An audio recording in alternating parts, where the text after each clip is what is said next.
Hello, welcome to another episode of Top3Tech. Today we're doing things a little differently. Normally I review an AMD card or an NVIDIA card, but today I'm reviewing the Acer Predator Bifrost Intel Arc A770. It's the overclock edition. I don't know if they make a non-overclock edition.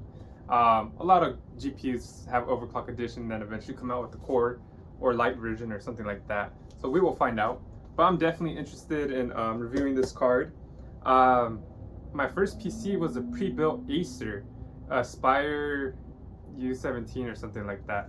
So I kind of came full circle with this thing because it is an Acer GPU, and man, it's been a while. But let's go ahead and start the unboxing, the benchmarks, and I might go a little bit more in depth with this card than I normally do, just because this is the first of its kind. Let's go ahead and get this going, guys.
Guys, this is definitely interesting. This is my first time unboxing an Intel card and the first time unboxing an Acer Predator card.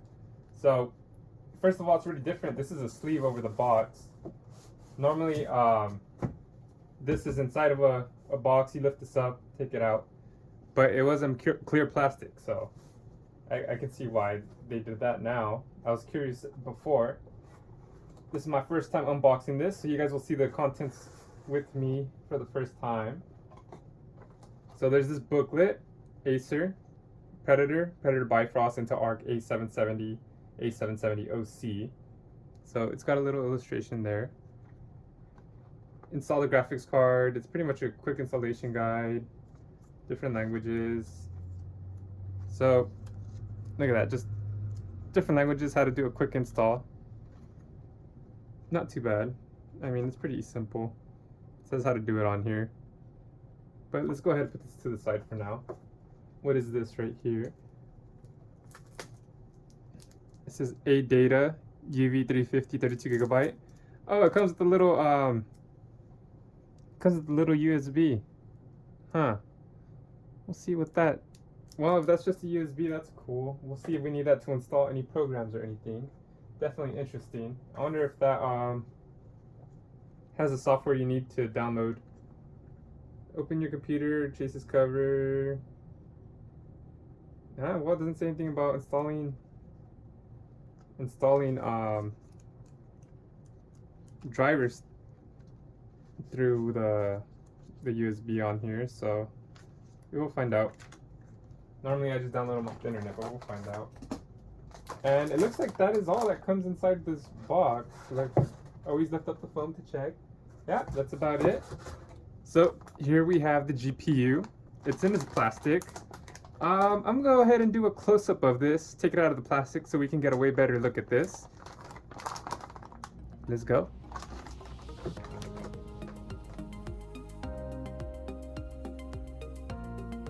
In the middle, and the Frostblade 2.0 92mm arc-shaped fan on the right.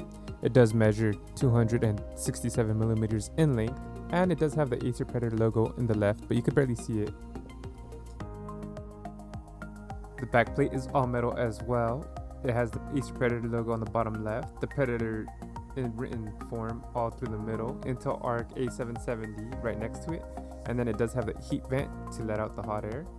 We have this black see-through plastic on the bottom. It says Intel Arc on the bottom left. The Predator logo lights up in the middle, and it is a 16-pin socket card.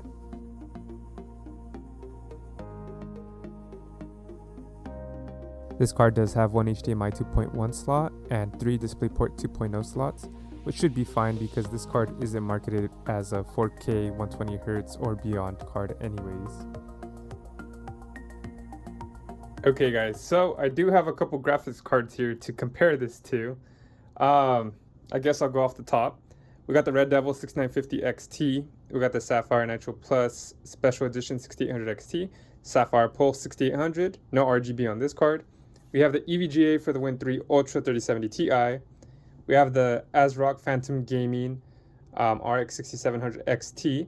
We got the Gigabyte Eagle 6600 non-XT, no RGB on that card as well. And then of course we got our Acer Predator Bifrost Intel Arc A770. So I only have one EVGA card here on hand and then one Intel card, and the rest are AMD. So the good thing is we can compare these cards, physically at least.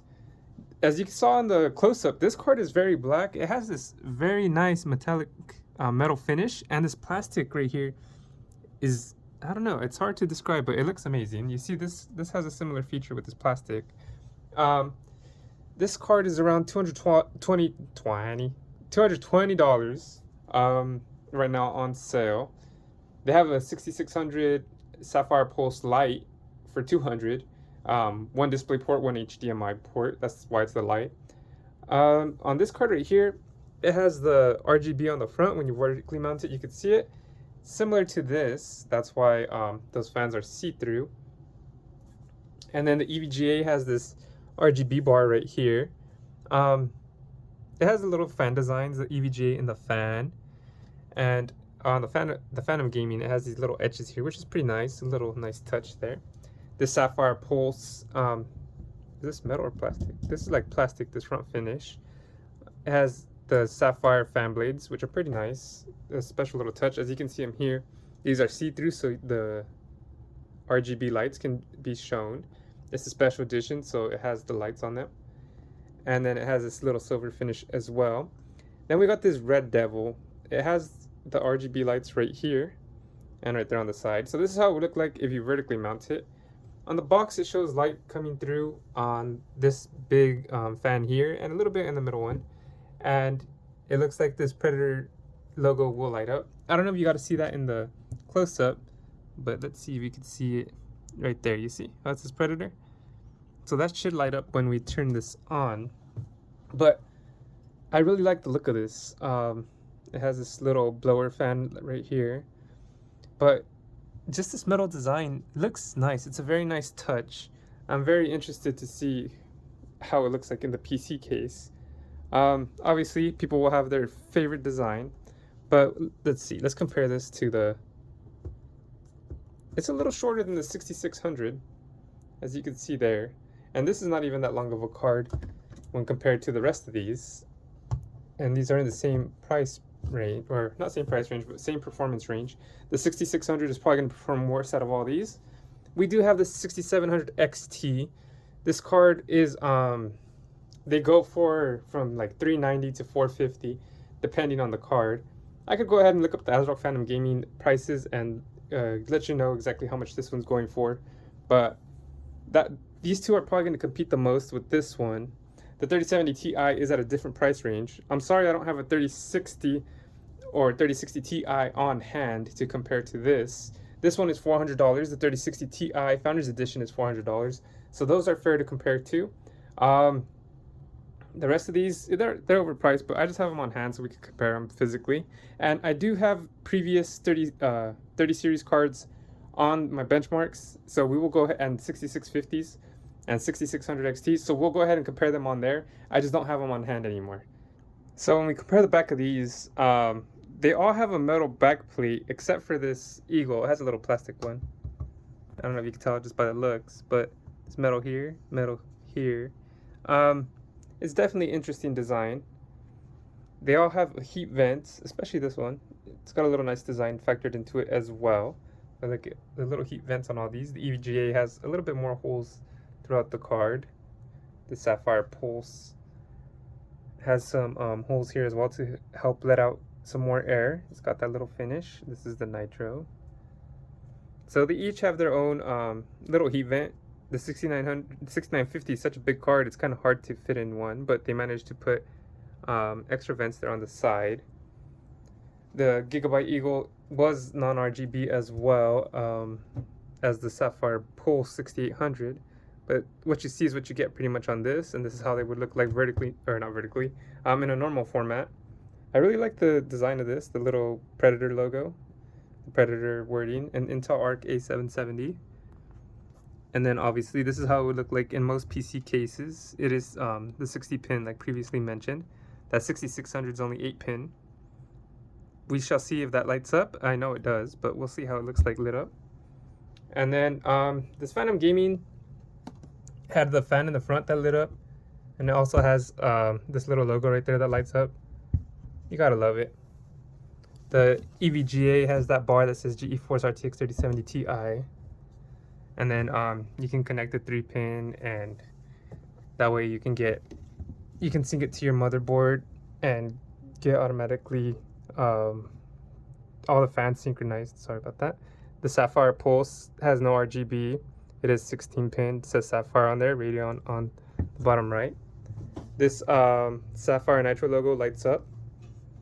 It is fully compatible with most motherboards, and it is on the Sapphire Tricks software. You just go on there and put sync to motherboard, and this lights up, says Sapphire. And then the Red Devil lights up right here on the side. This logo lights up. This one is a 24 pin, I believe. Yep, there you go. The radiators there, all on the front. So just to see the differences between these cards and this, that's different prices of money get you different things. But I think this is a very nice looking card. It's one of my favorite. Black is one of my favorite colors, so maybe that's why. But the finish is very nice. Just look at that. Not too bad, especially for what you're paying for. I really like it. I think the combination of the design, the plastic, and even the logos looks very nice. But we're going to go ahead and connect it to the PC to see how it looks like inside the case. Before we go any further with seating the card inside the PC case, I wanted to see how the front lights looked. This is how it would look like vertically mounted into your system. Look at that. So that's a nice big fan right there. There is lights right there, and the Predator logo does light up. So I'm not gonna have this vertically mounted in my case, so I just wanted to show you guys how it would look like for the ones that are interested. I think that looks amazing. We are gonna go ahead and seat it inside here, and this is the Lian Li Lanquo 2. It will definitely fit in there, but let's go ahead and swap it in there and see how it looks. So we went ahead and fit it in here. Since the GPU is on rainbow mode off the start, I just went ahead and left it like that. There's that see-through plastic right here. Jeez, these wires could have been a little nicer, but there you go. I'm gonna go ahead and install the software and the drivers, and I'll go ahead and bring you guys along with me, because this is the first time I will be installing Intel drivers onto my system, and I'm curious to see how that process goes. Probably the same as NVIDIA and AMD, but either way, you guys could see. So first issue I've run into, when I go to download this driver, it says Windows 11 64-bit. I'm on Windows 10. I'm not too sure if I should download that or not. I'm gonna go ahead and look into it. Maybe I'll just go straight to Intel Arc's website and not through Acer. So I went ahead and plugged in the USB that was included. Let's see if that helps, which it does, but that was a little suspense. So it says driver and Predator Bifrost. So driver, installer, because I tried going to the Acer website and it said Windows 11 only. It didn't give me the Windows 10 option. So I'm just gonna go ahead and install it straight from the USB. I agree. I might fast forward the rest of this.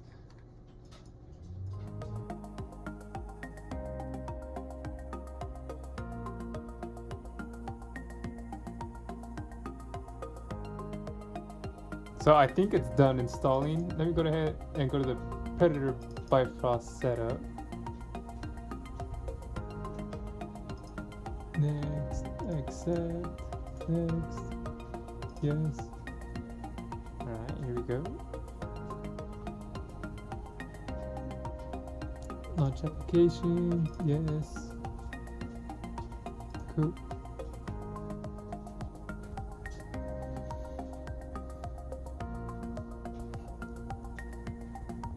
Definitely interesting. There's new version, good update.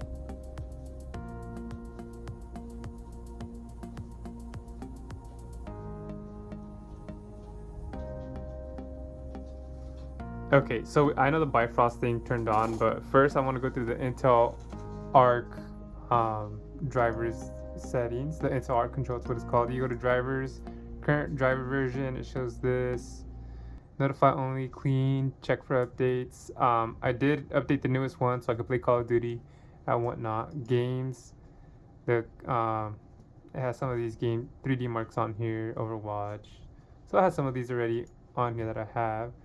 This shows you your live performance. I'm gonna leave everything on stock. I'm pretty much gonna use MSI Afterburner to control everything, so I don't really use any of this. You can fix your voltage, boost, on GPU power limit. You know, that's cool. In-game overlay. What's this? Oh, okay. You can put your temperature, power, all your metrics. Like I said, I'm gonna use Afterburner, so I probably don't need any of that. And then studio, audio device, microphone. This I'll leave on stock, but I probably will put when I save stuff where it's gonna save to. But other than that, I'll just use stream elements. That's what I do with AMD and NVIDIA, so it's not really like I change too much. Oh, camera, look at that. Ooh. Okay, but anyways. Just wanted to show you guys how Intel Arc Control looks, since it is pretty much new. I don't know how new it is, but for me it's pretty much new, and I'm sure a lot of people haven't seen it. And then here's the Bifrost. It's pretty much the same thing. You can default silent turbo user mode. I'm gonna leave it stock because I want to test everything in stock. Pulsar settings. You can change the colors of the fans. LEDs zone sync, or you can do them together or individually. Default, create new profile, lighting effect. Can I? Well, it kind of sucks that I'm not able to sync it with. It shows you the different ones. I can't really do motherboard, I guess, which is kind of sad. I kind of wish it did. Well, I'll just do static just so I can match it with the rest of my PC. I'll turn off the rainbow mode. And then look, monitoring, OSD, what's this? On-screen display. Oh, and it'll show you all this stuff. So that's if you want. Like I said, I'm not going to use any of this, but I'm just showing it because I'm trying to show the Acer Predator from beginning to end. So this is part of the experience, you guys. I'm not going to use any of this. Also, make sure to enable resizable bar. I'm gonna head to the benchmarks. You really need that for Intel Arcs. So I'm just gonna double check and then we'll head to the benchmarks. Okay, so normally I do the fan speed through MSI Afterburner, but it doesn't show up. So I just did 70% through the Predator Bifrost. And yes, I tested at 75, 73%, depending on the GPU. But anyways, 70% is good. Let's go ahead and go to the benchmarks. Before we go any further into the benchmarks, let me go ahead and introduce the Top3Tech PC specs. We have an Asus X570 Tough Gaming Plus Wi-Fi motherboard. We have a Ryzen 7 5800X CPU. We have 32GB of Corsair Vengeance 3200 MHz RAM. And of course, we're going to be testing out the Acer Predator Bifrost Intel Arc A770 Overclock Edition. It comes with 2400 MHz of boost clock, 2200 MHz of core clock, pretty much a game clock, 16GB GDDR6 memory. It is on the XeHPG micro architecture.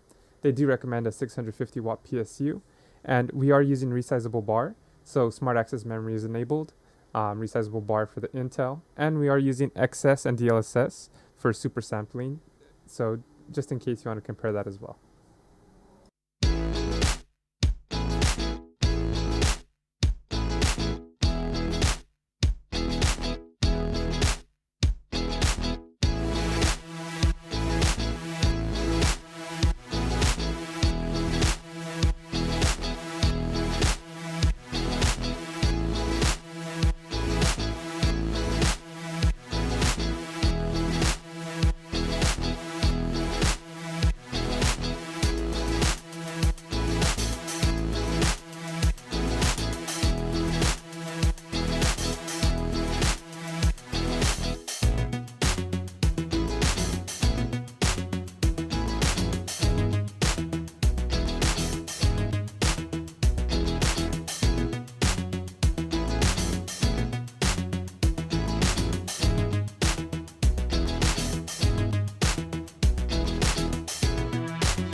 that took a little bit. I've been testing for the past couple days, barely getting like 3 to 4 hours of sleep between work and benchmarking and whatnot. And I got to say, the results aren't that impressive.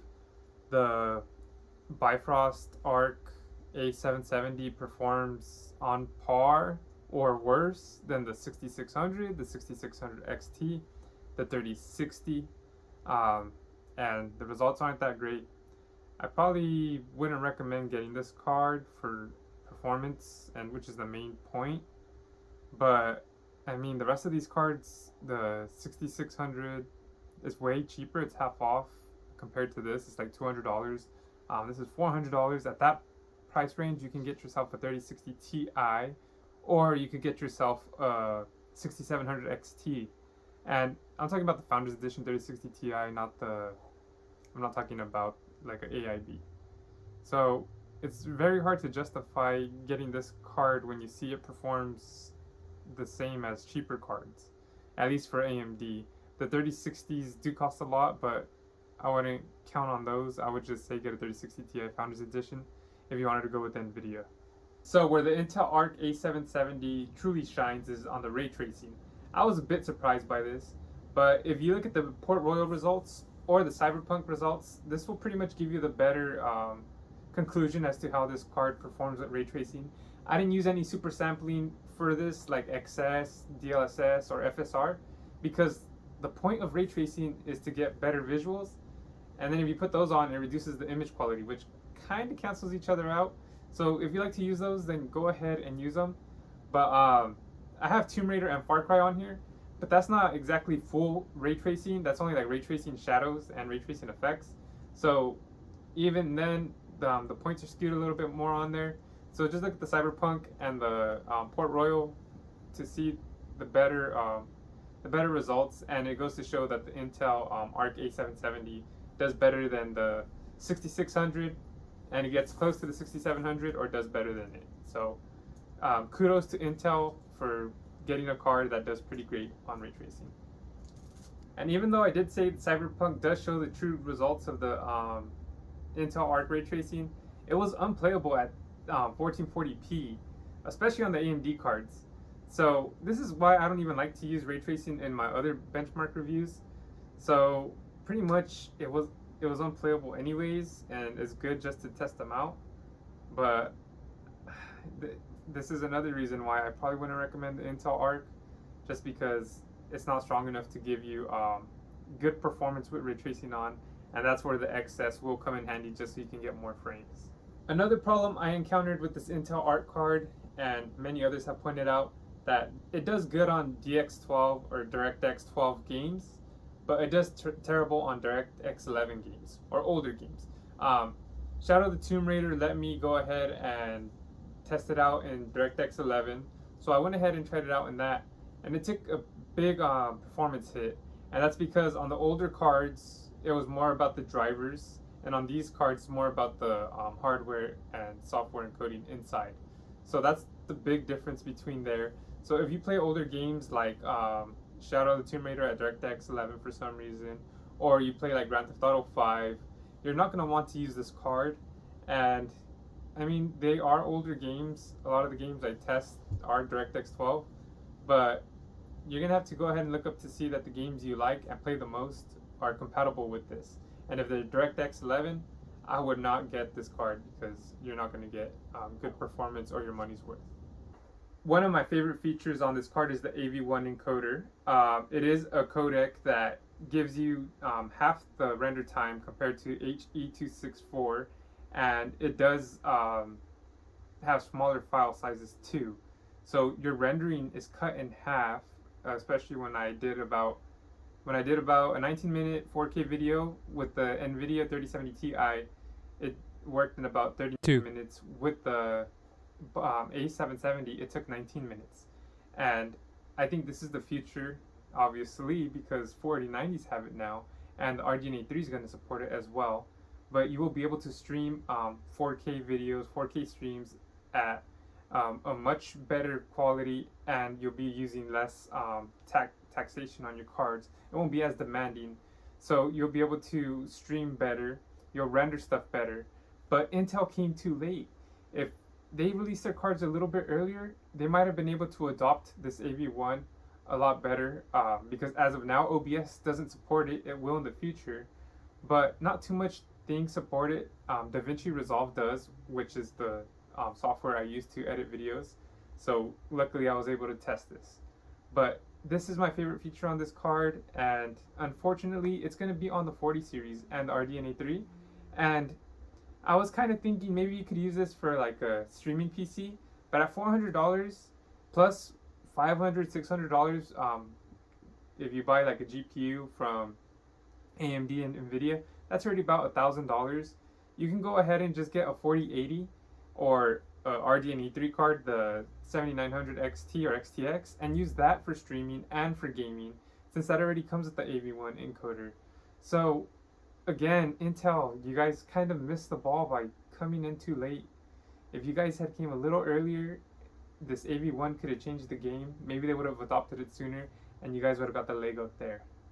But I do commend you guys for starting the AV1 on GPUs. Other issues I had with this might be driver related, so maybe they will be fixed in the future. But as of now, Afterburner did not work. Open hardware was not showing the GPU or the temperature and stuff like that, which I would usually use to check my benchmarks and temps. Multiple times, pretty much every time I turned on my PC, I had to restart my PC because only one of my monitors would display. And sometimes it was the one with the display port, sometimes it was the one with the HDMI slot, and sometimes I would have to go to settings and put extend these displays. It would only have it set to one monitor. And I'm not sure why it was doing that. I hear people have problems with the HDMI one, but I had problems with both. And then when I was trying to play Forza Horizon 5, I was getting this weird artifacting, and it looked like my screen was cracked. It kind of looked like the British flag, but in black. So I wouldn't even have been able to play Forza Horizon 5 if I wanted to, because the screen was pretty bad. And when I tried playing Tomb Raider, it wouldn't load at first. I had to restart my PC, and then it finally loaded. And I had no issues after, but I thought that was pretty weird. Since we're spending so much money on this card, I mean, I do like the appearance of it. That's one of my favorite things. It looks amazing, but you're not going to be looking at the card all the time. You're going to be looking at your screen, and obviously the price to performance is pretty bad when you compare it to the 6600, the 6600 XT, the 6650 XT, or the 6700 XT, which are all either cheaper or the same price and perform better. So it's hard to recommend this card at this current price at $400. When you look at the 3060 Ti, that card runs circles around this too, and it's $400, the Founders Edition. The AIBs are a lot more expensive, like $450 to $500, but I don't recommend those. And not only are those cards cheaper or the same price and perform better or are cheaper, but they're more stable. You don't run into these issues. And for the price you're paying, you want a perfect experience. I had trouble, and I'm not an advanced user, but I'm not no slouch either. I've been using these PCs for a while, and I've tested out many GPUs. So this is hard to recommend to someone that's getting into PCs. I appreciate Intel stepping into the scene, even though I think they did it a little too late. But I would not recommend this card to you guys, not as of now, not at this $400 price. If it drops down to $300 to $250, I might say go ahead and hop on it. But as of now, $400 isn't worth it. And another issue I had, since you're paying so much, include a BIOS switch, please. I'm sure no one uses it, or maybe like 30% of people use it, but it's nice to have in case there's problems with your card. And since you're paying a premium anyways for this type of card, it'd be nice to have. Anyways, I appreciate you guys watching this. Hopefully this helps my channel out, because I'm not too sure how many people are going to test out the Acer Predator Bifrost Intel Arc A770. But either way, I appreciate you for sticking through and watching this, and feel free to comment down below what you think of my results and compared to the results of other people that tested these cards. But thank you guys, and I hope you guys have a good day. Peace. Thank you for watching another video from Top 3 Entertainment. I hope you hit like and subscribe. Also, I'm going to have a recommended playlist, a recommended video right here, so make sure to click that as well. I appreciate you guys tuning in, whether it be to the Top 3 Tech, Top 3 Gaming, or the Why Not Me podcast. You guys are dope. I hope to see you guys in the next video. And of course, let's grow this thing together. Peace. Peace. Peace.